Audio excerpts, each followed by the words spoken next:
Thank you, Madam President and trustees. It is that time of year where Rec and Ed is rolling out their summer activities. They've been doing that already, and I know some of their classes filled on the very day that enrollment opened. So it is stiff competition, and we're wanting to highlight some of the great programs that Rec and Ed is developing for this summer. What I appreciate about this part of our organization is they don't rest on their laurels. They're always listening for what our community wants and adding more in. So what Ms. Bacalor will be highlighting for you this evening are some areas that have been requested, and we're actually able to meet those needs. So with that, Ms. Bacalor. Thank you so much. We like to say at Rec and Ed that it's always summer at Rec and Ed, because it truly is. We have our summer camps. We take about 2 weeks of not thinking about summer camps, and then we start again in early October every year, planning and arranging and looking at our evaluation data and keeping on going. So, next please. Tonight's presentation will be brief, and I'll cover these topics quickly. The purpose of our camp program, how we operate multiple camps in multiple locations over the school district, some highlights for 2017, as Dr. Swift mentioned, and those I've put some gold stars by.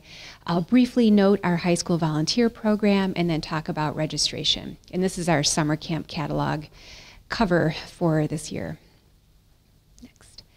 So of course, we want to provide safe and fun things for kids to do in the summer, but we really look to do a lot more than that at Rec and Ed. So first, we're striving to help kids be better in a variety of ways, enhance their well-being, keeping them physically active and healthy, and practicing those important social emotional skills through the summer. We also want to engage them for growth. We know that summer camps are a perfect setting for informal learning and informal education, and a key place for preventing summer learning loss. To that end, we offer lots of hands-on science and STEAM and math and languages and other camps that may not seem academic at all, but they actually involve organizational planning, critical thinking, and collaboration skills. Our motto, as I hope you know, is where community comes together, and summer camps are a beautiful example of that.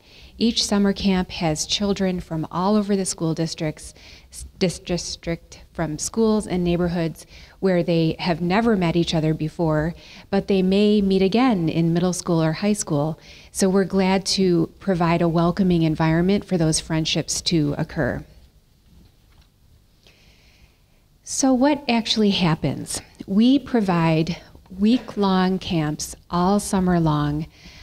This summer, we're providing 207 weekly camp sessions for preschool through 12th grade. Most of those sessions are actually full day, full week, but of course for preschool, they're much shorter, and some of our sports camps are also shorter. We expect that we'll have at least 4,000 registrations, and as of right now, we have about 1,000 registrations, and we have upwards of 300 for Safety Town. Our camp locations rotate so that we're not causing too much wear and tear on any particular building. Our main hub this year is actually Forsyth Middle School, and that's where our enrichment, science, and art camps will be all housed. But we also have multi-sport camps running at Scarlett and Clegg, and then we have a smattering of camps happening in other locations. For AAPS students who are part of our scholarship program, they receive one full week free or half price of camp. So we're in the gold star part of the presentation, and I'm really excited to talk to you about some new things that we have going on in 2017. This year, we are introducing 14 camps that are specifically for middle school through 10th grade. And I'd really like to focus on the counselor and training camps that we have. We have campers and students who have grown up with us, loving things like Harry Potter camp, Star Wars camp, and In the past, we've had it as a K-8 experience where kids are divided by age into different activities. And we decided this year to have K-5 theme camps and then middle school counselor and training. Because at the middle school level, kids still want to have their hands on that content, but they're, more sophisticated. They're developmentally ready to take on some leadership and learn some new ways of interacting with that content. So we have taken our 3 most popular, what we call theme camps, Harry Potter, Star Wars, and Pokemon, and have turned them into counselor and training. Harry Potter only has 1 spot left. So if somebody wants to be a counselor in training for Harry Potter, register now. And the other ones are filling too. So the idea is that we're going to train kids. We're going to teach them CPR and first aid. We're going to teach them basics of interacting with children and child safety and what works with younger children. And we're also going to allow them to develop and lead activities in these exact theme camps, K-5, that are happening in the same building the same week. And I'm super excited about this and can't wait to see how they do. And then the final counselor and training camp is Camp Invention, which I'll talk about a little bit more later, but this one actually has a curriculum that we'll be utilizing too. And then our other team camps are theme and lots of sports. I'm also pleased to announce tonight that we have added 28 more adapted camp slots to our portfolio of camps this summer. And I'd like to highlight a bike camp that we piloted last year for 13 kids where children up through young adults with disabilities learned how to independently ride a 2-wheel bike. This year, through a grant, we're able to offer that for free to 40 children. We also have a new program called Playmazium, which is a new 2-week-long multi-sport camp for preschool and 3rd graders where kids work one-on-one with a person who helps them develop their sports skills and gross motor skills, and then in the afternoon they're able to participate with their typically developing peers who are in kids sport camp. And I think this camp is already full. So we're always looking for ways to expand it as well.